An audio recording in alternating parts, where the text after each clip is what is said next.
It is now the last part of April, and we figure the crappies must be biting over in the southeast corner of Oregon. So we packed up our fishing poles and we're moving over the Cascade Mountains.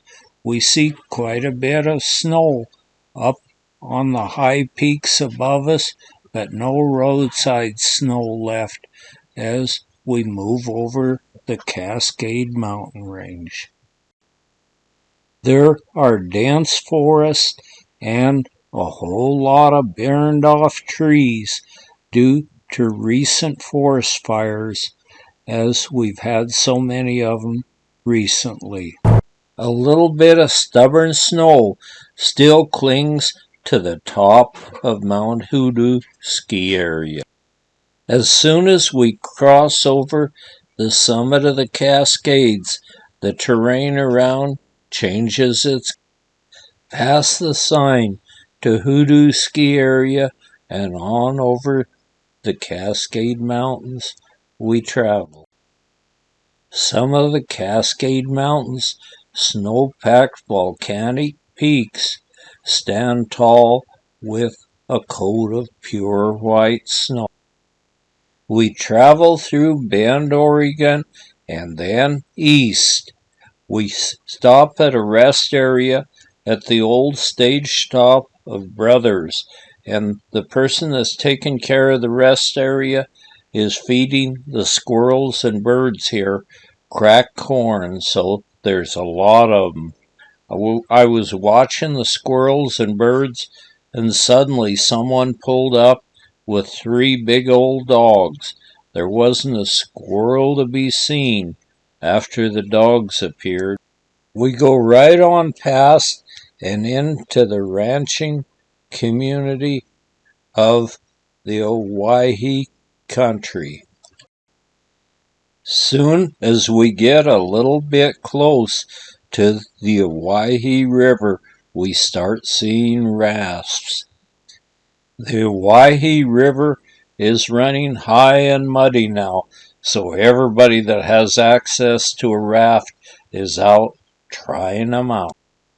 We now realize this is a very special time of the year. All the clumps of arrowleaf balsa root are in bloom now and quite fresh and nice looking. These flowers, the roots of them, were used by the Native Americans as a winter food. They dig them up and cook and eat the roots. But we see lots and lots of them. It's actually better than I've seen in a few years.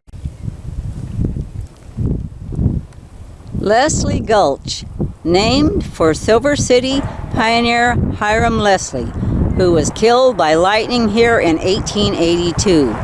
These colorful formations of volcanic ash have been spectacularly carved by erosion. Lake Owyhee, 8.5 miles. The next 8 miles will be road like this.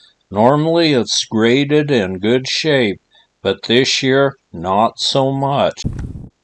As far as we're concerned, any road is fine that'll take us through scenery like this down Leslie Gulch. Nature has carved the most spectacular and breathtaking formations you've ever seen out of volcanic ash from the Yellowstone volcanoes. This has taken a long time for nature to carve this, but wow, we get to enjoy.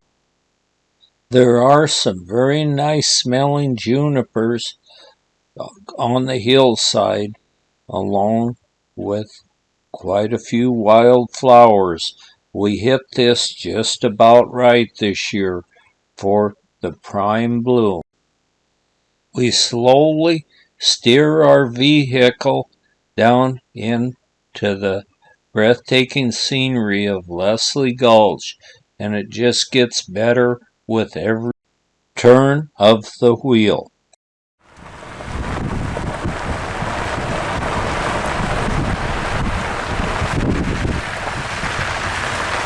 Just let your mind go wild and imagine whatever you want to think these rocks, whatever shape you want to think these rocks are, and just continue winding down.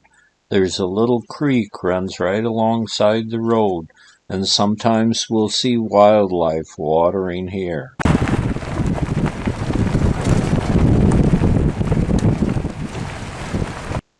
The deeper you wind into the canyon, the better the scenery gets.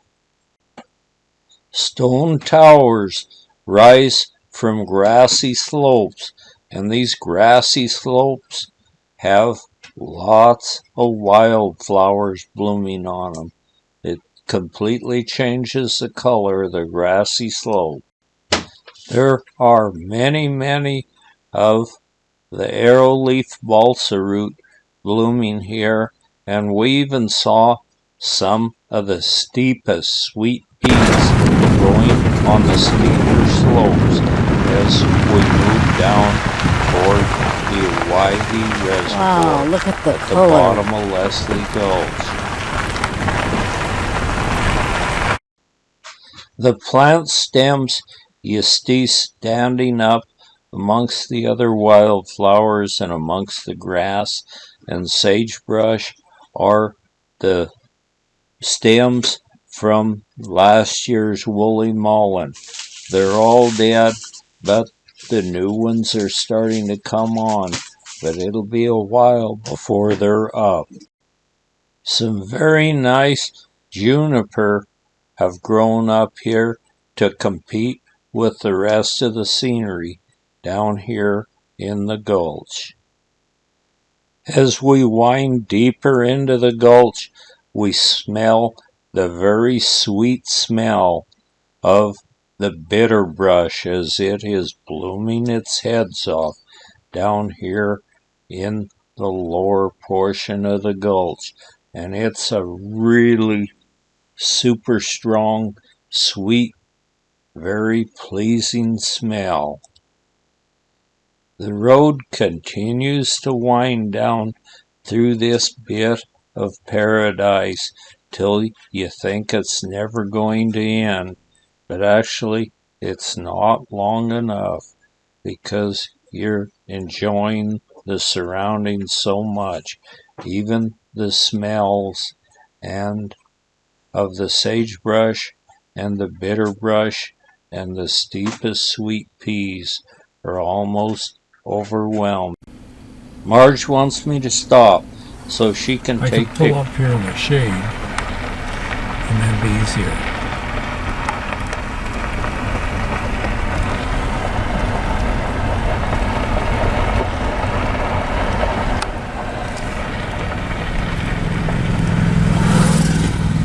There, can you get them now?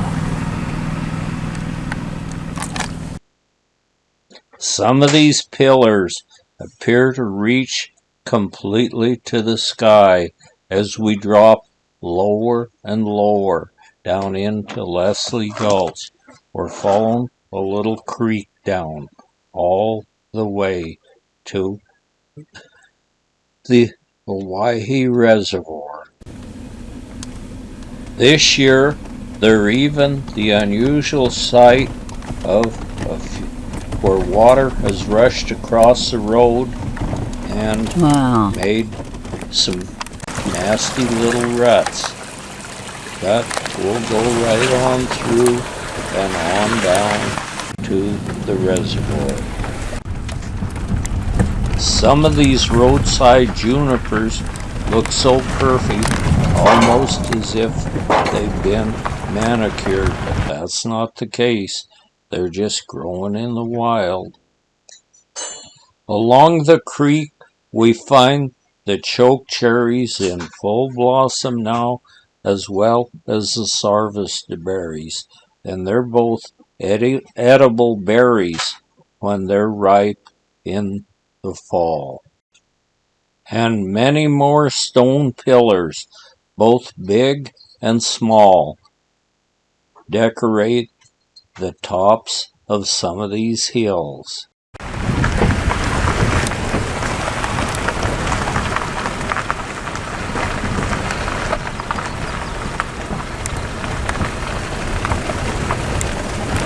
As we wander deeper and deeper into the gulch, we smell a sweet smell, and this is the bitterbrush.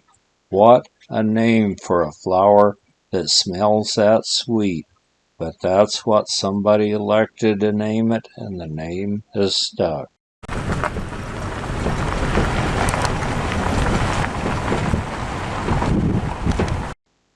If you were a kid here, you could have a blast playing hide and seek, but the mamas might be worried about the rattlesnakes.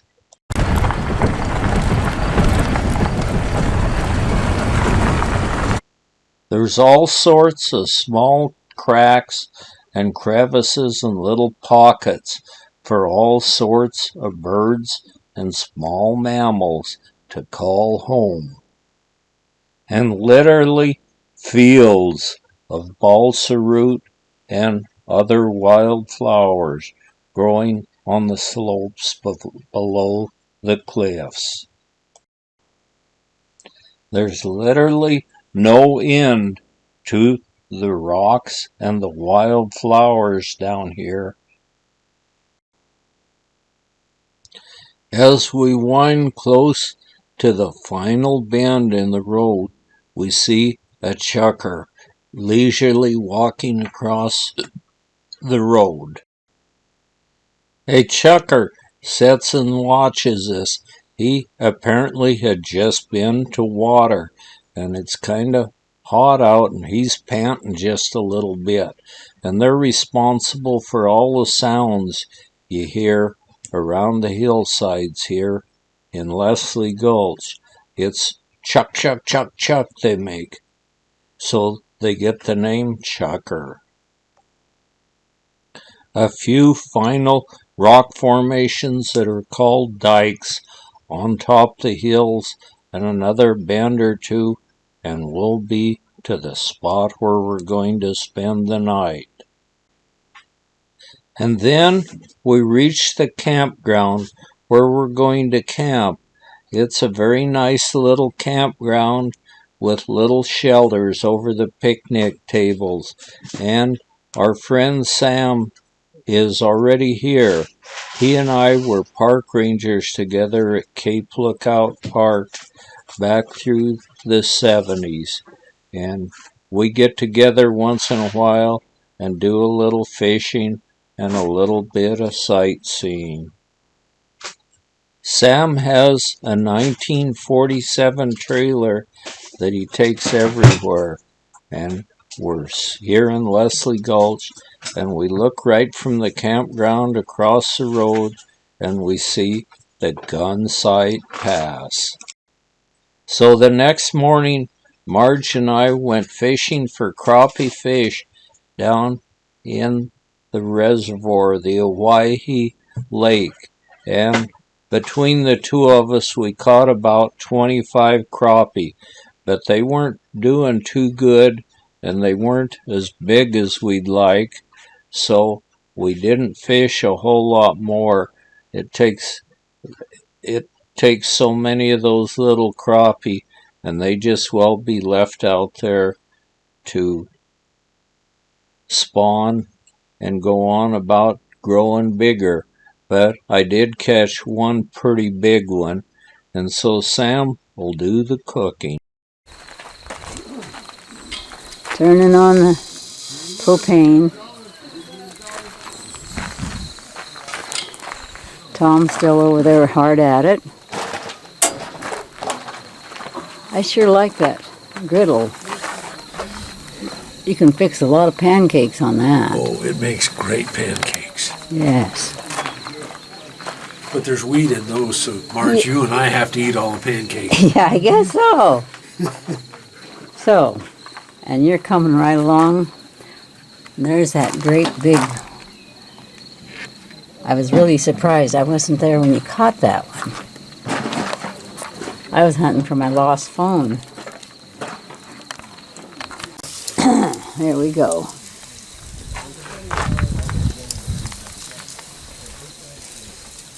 This is Chef Sam getting all these crappie on it.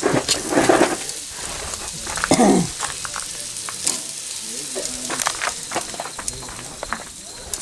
a lot of dead fish here.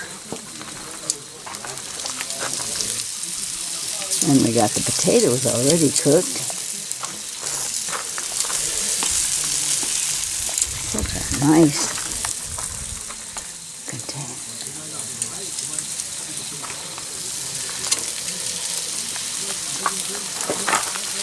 So, fish will be ready.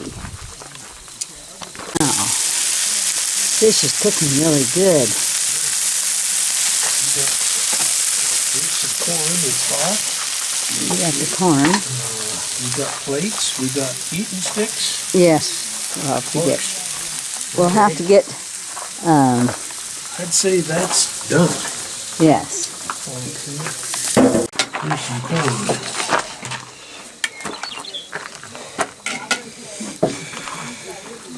And There, good. There, thank you. Wow, what a nice plate. here's some pickles.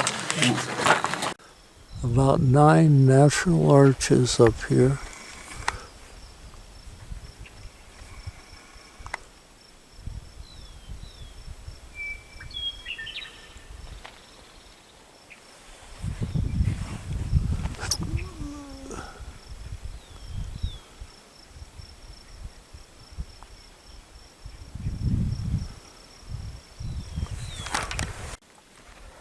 Little arrow leaf bolts or root. Blooming its head off. Bush here. Blooming like crazy with their very nice smelling blossoms. We're starting on our Juniper Gulch hike.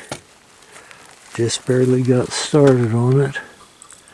And what a place to hike.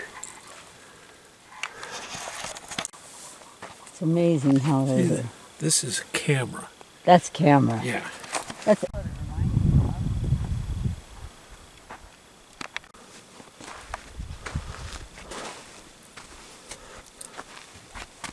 We consider Juniper Gulch to be the nicest little hike you can go on here in Leslie Gulch.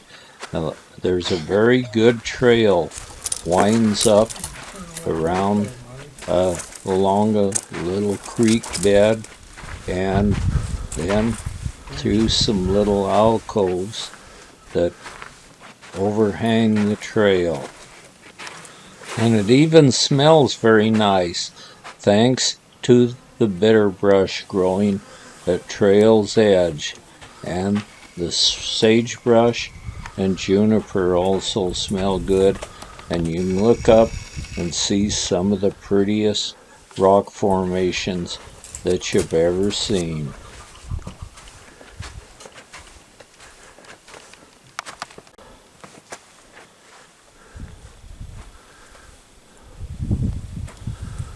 There's the juniper tree. Now we go around the corner and here's some more juniper with real special rock formations all around it. Another spot where there's a little peak hole to the sky.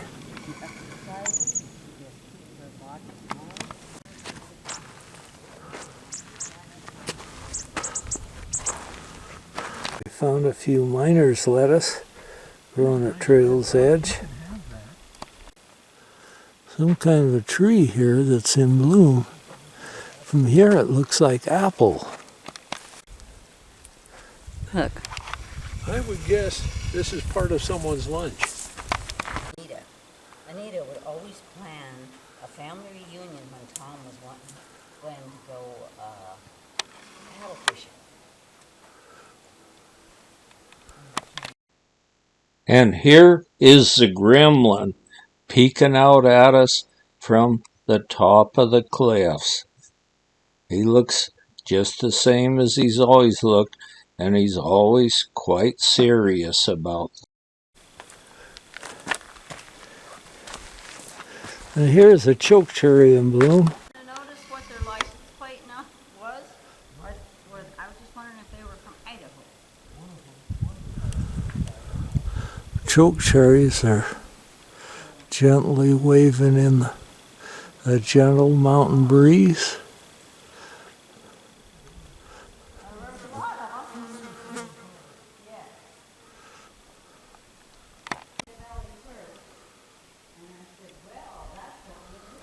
Harvestberry in full bloom, and they have a pretty good fruit that's usually wormy, but other than that they're quite good eating.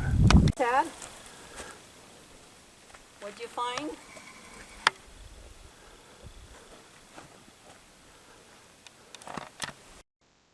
And then we spot the webworm.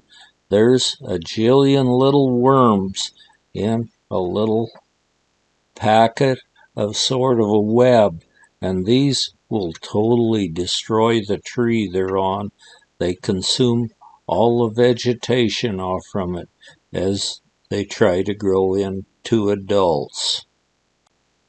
The wildflowers seem to look fresher and better this year than they usually do, and there are more of them, and they're a little taller and bigger. I guess the good moisture of this year made them really good as these arrowleaf balsa root move around in a gentle mountain breeze. That evening, just before dark, we heard a big commotion and looked over at some of the cracks in the rocks on the rock formation just outside the campground, and we saw a bunch of swallows moving around. They must be thinking they're going to nest in these rocks. I think these may have been the cliff swallows, and they seem to take a liking to this single pillar right across from the campground. They're a good thing to have around. They circle around and catch insects in flight and eat them before the insects get a chance to bite you. Where'd the other one go? He went in the bush. Look how that one's standing there. Yeah, he's standing on one foot, isn't he? Oh, he's got a bit of a limp. Yeah. Wonder what's wrong with him. He may have taken a pellet from a shotgun. Here comes the other one. Yeah, And it's walking okay. yeah. And then the steepest sweet peas.